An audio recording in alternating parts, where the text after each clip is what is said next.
متتبعي قناة شهوة صباح، السلام عليكم. كنتمنى تكونوا بخير وعلى خير. اليوم وصفة جديدة ان شاء الله وفيديو جديد. ما تنساوش تدخلوا للقناة ديالي وتابوناو وضغطوا على الجرس باش يوصلكم ديما الجديد.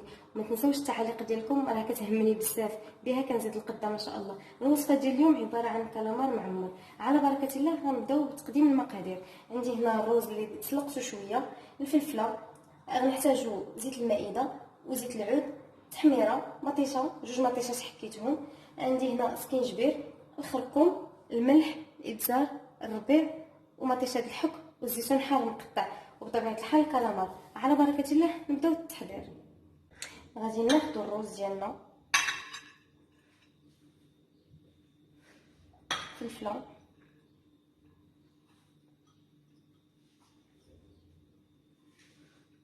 الزيتون،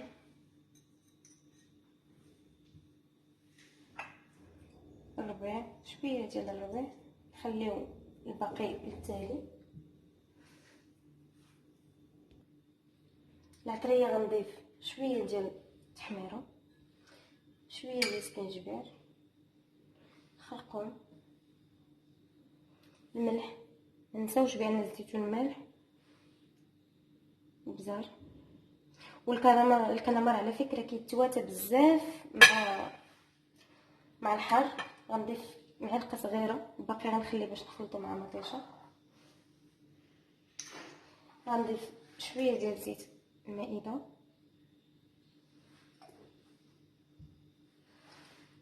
زيت العود، ونخلط المكونات.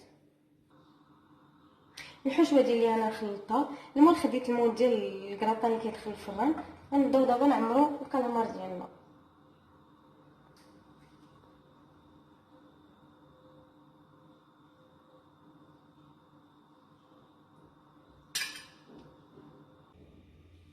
مشاهدينا، الكالامار ديالنا من بعد ما عمرتو على هذا الشكل كيصبح.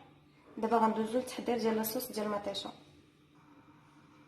لاصوص ديالي هاني صايبتها من بعد ما ضفت لها العطريه وشويه ديال زيت العود وشويه ديال زيت المائده.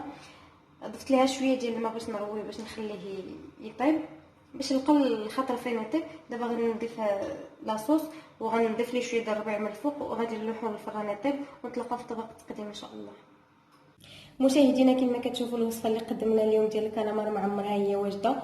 كنتمنى انها تنال الاعجاب ديالكم وتجربوها في ديوركم. ما تنساوش تدخلوا للقناه ديالي وتابوناو وضغطوا على الجرس باش يوصلكم ديما الجديد ان شاء الله. وكما كتشوفوا الوصفه ديالنا هي هذه.